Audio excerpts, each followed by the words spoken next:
Hello students, our today's topic is force. So, as you have all studied in class 9th, what is a force and what happens when a force is applied on a rigid body. So now here you see that when a force is acted on a body, it causes two types of motion. The first one is linear or translation motion, and the second one is a rotational motion. What is a linear motion? When a force acts on a stationary body which is free to move, the body starts moving in a straight path in the direction of force, and this force is called linear motion. Linear, as you can understand by the name only, in a straight line. Now let us talk about the rotational motion. What is a rotational motion? If the body is pivoted at a point and the force applied on the body at a suitable point rotates the body about its axis, then this motion of this body is known as the rotational motion. Now the next thing which you are going to learn is movement of force, that is the turning effect or torque.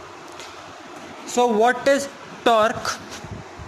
The turning effect on the body about an axis is due to the movement of force, which is called the torque. So the movement of force, which is torque, is equal to the product of magnitude of force and the perpendicular distance of the line of action of force from the axis of rotation, which means that the symbol of torque is tau, that is tau equal to F into perpendicular distance.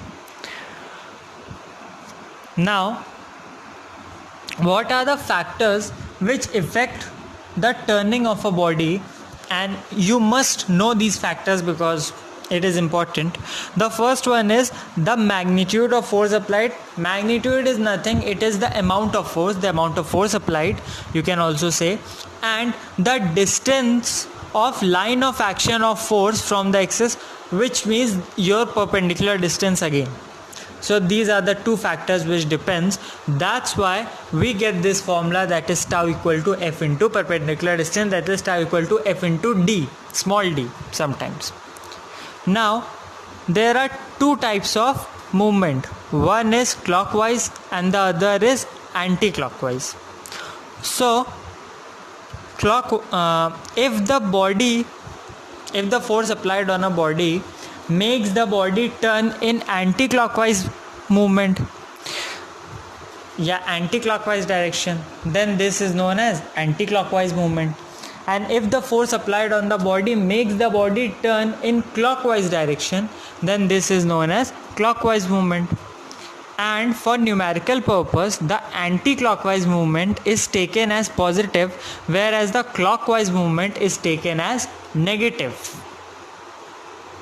Now you must know one more thing, that is 1 Newton meter equal to 10 to the power 5 dyne into 10 to the power 2 centimeter, which makes 1 Newton meter equal to 10 to the power 7 dyne centimeter. So this is one relation, and 1 kgf into meter, that is Newton is kgf, so 1 kgf into meter is equal to 9.8 Newton meter. So 1 gf centimeter, that is we are converting the kgf to gf and the meter to centimeter, it becomes 980 dyne centimeter. Now our next topic is couple. What is a couple? So two equal and opposite parallel forces not acting along the same line forms a couple. One more time. Two equal and opposite parallel forces not acting along the same line forms a couple, and a couple is always needed to produce a rotation. For example, when we open a door, the rotation of the door is produced by a couple consisting of two forces. The first one is the force which we exert at the handle of the door, and the second, an equal and opposite force of reaction at the hinge of the door. So now let's just talk about the movement of couple. Now as you can see the figure, we have a line AB and a midpoint O. The distance is D. Two forces F are acting, one is on A and the other one is on B. So the moment of force F at end A will be equal to F into OA, which will be in anti-clockwise, and the moment of force F at the end B will be equal to F into OB, and this one is also in anti-clockwise. So both are in anti-clockwise, so we are going to add it. So the total moment of force, which is the couple, it will be F into OA plus F into OB.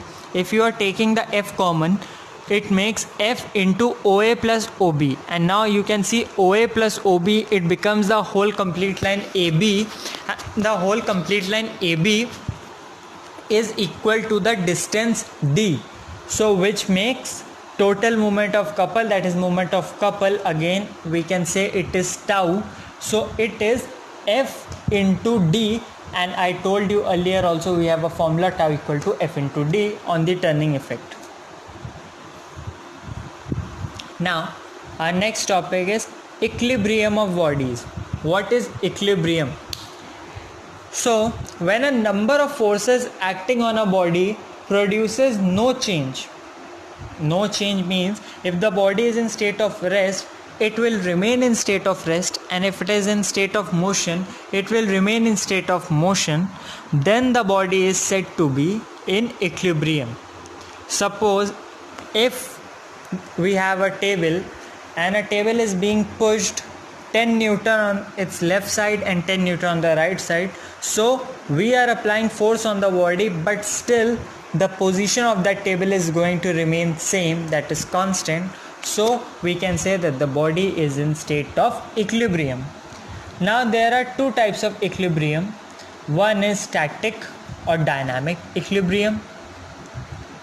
One is static and the other is dynamic equilibrium. What is static equilibrium? When a body remains in state of rest under the influence of several forces, then the body is said to be in static equilibrium. And what is dynamic equilibrium? When a body remains in state of motion, either it is a translatory or a rotational motion, then the body is said to be in dynamic equilibrium. Now one more important thing, what are the conditions for equilibrium? First, the resultant force, that is the sum, algebraic sum of all the forces acting on the body, must be zero. And the second, the resultant of all forces acting on the body should be zero. The first one is the algebraic sum of movement of all forces acting on a body must be zero, and the second one is resultant of all forces acting on a body should be zero. Now our next topic is principle of moments. What is principle of moments? According to the principle of moments, in equilibrium, the sum of anti-clockwise movement will be equal to the sum of clockwise movement. Okay. Now center of gravity. Now what is center of gravity? The center of gravity, in short form you can say CG, capital C dot capital G dot, of a body is the point about which the algebraic sum of movement of weights of all the particles constituting the body is zero. The entire weight of the body can be considered to act at this point, however the body is placed. मतलब मैं आपको simple भाषा में बताऊं तो body का एक point जिसको हम मान लेते हैं कि वहाँ पे उस बॉडी का सारा मास हम एज्यूम कर लेते हैं कि कॉन्सेंट्रेटेड है, उस मास पे ही जो एल्जेब्रिक सम है उस सबका आ गया है वेट का, उस पे जो ग्रेविटी लग रही है, जो उस बॉडी पे लग रही है, उसको हम कहते हैं the centre of gravity of a body. The last thing that is UCM, uniform circular motion. What is uniform circular motion? When a particle moves with a constant speed in a circular path, its motion is said to be uniform circular motion. Uniform means constant, circular means, circular means circle. So it brings you that definition: when a particle moves with a constant speed in a circular path, its motion is said to be uniform circular motion. Now, this UCM, in this UCM, we have two forces. One is centripetal and the second one is centrifugal. Before we come to centripetal and centrifugal, you should know the difference between the UCM, that is uniform circular motion, and uniform linear motion.